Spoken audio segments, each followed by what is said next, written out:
Exercise 1.3 માટે નવો topic છે સંયોજિત વિધેય. સંયોજિત વિધેય એટલે અંગ્રેજીમાં કોમ્પોઝિટ ફંક્શન કહે છે. f from a to b, g from c to d બે જાતના સંયોજિત વિધેય આવે, એક FOG અને બીજું GOF. FOG એટલે એવું હોય તો f from a to b અને g from c to d હોય તો આ રીતે લેવું FOG તો FOG from c to b લખું. કોઈ કે મને આવી રીતનું આ નથી ભાવતું તો એના માટે બીજી રીત છે કે FOG from dg એટલે g નો પ્રદેશ લેવાનો અને આ બાજુ f નો સહપ્રદેશ અથવા વિસ્તાર લઈ લેવાનો. FOG from dg to rf, dg to rf, dg એટલે g નો પ્રદેશ લેવો અને f નો સહપ્રદેશ અથવા વિસ્તાર, આ f નો સહપ્રદેશ અથવા વિસ્તાર કહેવાય. ફરી બીજી વાર f from a to b, g from c to d, GOF લખવું હોય તો a to d લખવું. a to d એ રીતે યાદ ના રહેતું હોય તો GOF from f નો પ્રદેશ અને g નો સહપ્રદેશ અથવા વિસ્તાર આ રીતે લખો તો પણ ચાલે. GOF from આ f અહીંયા પૂરું થયું એટલે GOF from df to rg, FOG from dg to rf આ રીતે લખો તો પણ ચાલે. આમ તો આમ લખો તો પણ ચાલે. FOG બનાવો ત્યારથી શરૂ કરી વાયા g થઈ અને બાયપાસ આમ GOF કરવું હોય તો g થઈ અને f થઈ અને આમ જવાનું. સરળ. FOG ક્યારે વ્યાખ્યાયિત થાય આ શરત તો જનરલી તપાસવાની નથી હોતી, પણ જ્યારે પરીક્ષામાં એવું કીધું હોય કે શક્ય હોય તો FOG મેળવો અથવા FOG મળે તો મેળવો કે GOF મળે તો મેળવો, ત્યારે આ બે શરતો ચેક કરવી પડતી હોય છે. FOG ત્યારે જ વ્યાખ્યાયિત થાય કે જ્યારે RG સબસેટ DF હોય. RG સબસેટ DF એટલે G નો વિસ્તાર એ F ના પ્રદેશનો ઉપગણ હોય અને GOF ત્યારે જ વ્યાખ્યાયિત થાય જ્યારે F નો વિસ્તાર એ G ના પ્રદેશનો ઉપગણ હોય. FOG માટે RG સબસેટ DF અને GOF માટે RF સબસેટ DG હોય તો જ વ્યાખ્યાયિત થાય. તો આ થઈ વાત સંયોજિત વિધેયની. હવે આપણે જોઈએ સમાન વિધેય. બે વિધેય સમાન ક્યારે કહેવાય? અહીં બે વિધેય આપ્યા છે, f from a to b અને g from c to d. બે વિધેય સમાન ત્યારે જ થાય કે જ્યારે એના પ્રદેશગણ સરખા અને પ્રદેશગણ કહેવાય. જ્યારે એના પ્રદેશગણ સરખા, જ્યારે એના સહપ્રદેશગણ સરખા, પ્રદેશગણ સરખા હોય, સહપ્રદેશગણ સરખા હોય અને એના સૂત્રો સરખા હોય. સૂત્રો એટલે પેલા આપેલા હોય છે ને fx = x² ને, તો એના સૂત્રો સરખા હોય તો કહી શકાય કે બે વિધેય સમાન છે. બાકીના કિસ્સામાં એમ ન કહેવાય કે બે વિધેય સમાન છે. એટલે આમ આપણે બે વ્યાખ્યા જોઈ, એક સંયોજિત વિધેયની અને બીજી સમાન વિધેયની. અત્યારે આપણે સંયોજિત વિધેયના દાખલા જોઈશું. Exercise 1.3 question number 1, f from 134 to 125, g from 125 to 13. f આપ્યો છે અને g આપ્યો છે. GOF શોધવાનું કીધું છે. સૌથી પહેલા તો જોઈએ GOF ક્યાંથી ક્યાંનું વિધેય. તો GOF from ના યાદ આવે તો પહેલી રીત પણ ચાલે, df to rg. df to rg લખો તો બી ચાલે. GOF from df એટલે f નો પ્રદેશ અને f નો પ્રદેશ કહેવાય 134 to rg અને g નો વિસ્તાર કહેવાય 13. તો GOF from 134 to 13 આવી રીતે લખી શકાય.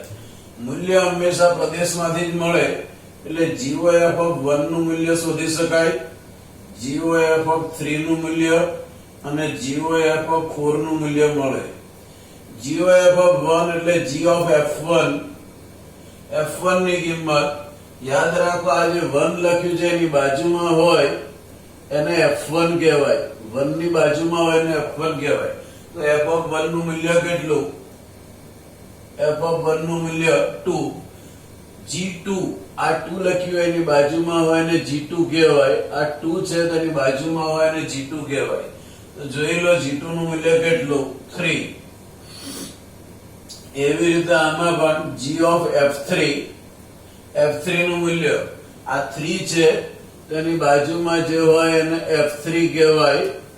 આ 3 છે એની બાજુમાં હોય એને F3 કહેવાય. ચાલો તો F3 નું મૂલ્ય કેટલું? 5. G5 શોધવું છે તો આ 5 છે તેની બાજુમાં હોય એને G5 કહેવાય. G5 નું મૂલ્ય કેટલું? તો કે 1. ચલો g ઓફ f4, ચલો f4 નું મૂલ્ય કેટલું? તો આ 4 છે, તેની બાજુમાં હોય ને f4 કહેવાય, 4 ની બાજુમાં ને f4 કહેવાય, તો f4 નું મૂલ્ય 1, g ઓફ 1 આ 1 છે, તેની બાજુમાં એને શું કહેવાય? g1. ચલો g1 નું મૂલ્ય કેટલું? 3. તો આમ GOF તમને કેવું મળ્યું? તો GOF from 134 to 13 જવાબ આવી રીતે લખાય. અને GOF is equal to શું મળ્યું? તો કે 1 લીધું તો 3 મળ્યું, 3 લીધું તો 1 મળ્યું, અને 4 લીધું તો 3 મળ્યું. આ જે જવાબ છે એનો તમે કેવી રીતે સમજશો? તો આ 1 છે, તેની બાજુમાં હશે આવ્યા, એને શું કહેવાશે? GOF of 1 કહેવાશે. આ 1 ની બાજુમાં જે છે એને શું કહેવાશે? GOF of 1 કહેવાશે. આ 3 છે, તેની બાજુમાં હવે એને શું કહેવાય? GOF of 3 કહેવાશે, કારણ કે આ બધા મૂલ્ય GOF ના છે. આ 4 છે, તેની બાજુમાં એને શું કહેવાશે? તેની બાજુમાં એને GOF of 4 કહેવાશે. આ રીતે આપણે યાદ રાખીશું. આમ GOF ની કિંમત આટલી કહેવાય. આ તમારો જવાબ છે. એક્સરસાઇઝ 1.3 ક્વેશ્ચન નંબર 3 GOF અને FOG શોધો. F આપ્યું છે, G આપ્યું છે, અને એવી રીતે બીજા કેસમાં પણ F અને G આપ્યું છે. અગાઉ તમને સમજાવ્યા પ્રમાણે GOF from DF to RG. DF એટલે F નો પ્રદેશ. આ તમારું F છે, F નો પ્રદેશ એટલે અહીં કઈ કઈ વસ્તુ અંદર ઇનપુટ કરી શકાય એને એનો પ્રદેશ કહેવાય. ઇનપુટ ને પ્રદેશ કહેવાય. અહીં ગમે તે કિંમત મૂકી શકાય, ધન પણ મૂકી શકાય, ઋણ પણ મૂકી શકાય, 0 પણ મૂકી શકાય. એટલે F નો પ્રદેશ R. G નો વિસ્તાર, G નો વિસ્તાર એટલે આઉટપુટ, આઉટપુટ ને G નો વિસ્તાર કહેવાય. આનો જવાબ જે આવે છે, આનો જવાબ શું આવશે? જવાબ હંમેશા માનાંક વિધેયનો જવાબ હંમેશા શૂન્ય સહિતની ધન વાસ્તવિક સંખ્યા આવે. એટલે G નો વિસ્તાર R plus યોગ 0. એટલે GOF from DF એટલે R to RG એટલે R plus યોગ 0. For all x belongs to R, GOF of x બરાબર G of fx. તો G of fx ની કિંમત કેટલી છે? માનાંક x. fx ની કિંમત મૂકી. G પછી જે હોય એનું શું કરવામાં આવે છે? તો G પછી જે હોય ન સમજાય તો આપણે y ધારી લઈએ. G of y, જ્યાં y કોના માટે ધાર્યું? y બરાબર મોડ x. gy હોય તો શું જવાબ લખો? તમે વિચારો gx તો આ જવાબ લખો, gy તો શું જવાબ લખો? બસ x ને લઈને y કરી દો, 5y - 2 આવું લખો જવાબ. g of y તો માનાંકમાં 5y - 2 લખો is equal to માનાંકમાં 5, y ની કિંમત મૂકી દો. કેટલી મૂકશો? Mode x -2. તો આ થઈ ગયું GOF of x. આમ જવાબ લખવો હોય તો આવી રીતે લખાય GOF from R to R plus યોગ 0, R to R plus યોગ 0, GOF of x is equal to માનાંકમાં 5 mode x -2 અને માનાંક કમ્પ્લીટ. આ રીતે તમે જવાબ લખી શકો. ત્રીજાનો પહેલો ભાગ છે FOG શોધવાનું છે. અગાઉ સૂત્ર તમને ખબર જ છે, FOG from DG to RF. DG એટલે G નો પ્રદેશ, G નો પ્રદેશ એટલે G ની અંદર ઇનપુટ. આમાં ગમે તે વેલ્યુ મૂકી શકાય, ધન પણ મૂકી શકાય, ઋણ પણ મૂકી શકાય. એટલે R to RF. RF એટલે F નો વિસ્તાર, F નો વિસ્તાર એટલે F ની આઉટપુટ વેલ્યુ, આઉટપુટ વેલ્યુ એટલે R plus યોગ 0. અને આઉટપુટ હંમેશા શૂન્ય સહિતની ધન વાસ્તવિક સંખ્યા જ હોય. For all x belongs to R, અહીંથી ઘટક લેવો પડે પ્રદેશમાંથી. FOG of x બરાબર f of gx is equal to f of gx ની કિંમત મૂકી માનાંકમાં 5x - 2 is equal to f of y ધારી લીધું, આખાને y સપોઝ કરી. y બરાબર માનાંકમાં 5x - 2. f of y તો તમે શું લખો?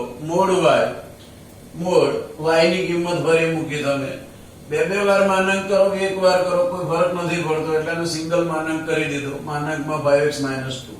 આમ તમે ગણતરી કરી દે FOG from R to R plus યોગ 0 અને FOG of x બરાબર માનાંકમાં 5x - 2 એવો તમને જવાબ મળ્યો. ત્રીજાનો બીજો ભાગ fx equal to 8x cube અને gx equal to x to the power 1/3 GOF અને FOG શોધવું છે.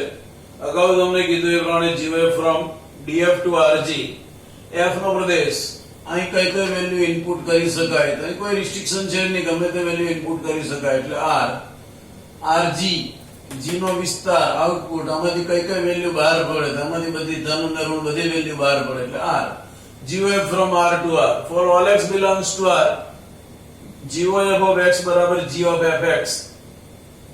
આ ઘટક અહીં પ્રદેશમાંથી લેવાતો હોય છે, આ ઘટક અહીંયા પ્રદેશમાંથી લેવાતો હોય છે. Okay, g of fx fx ની કિંમત મૂકી 8x3.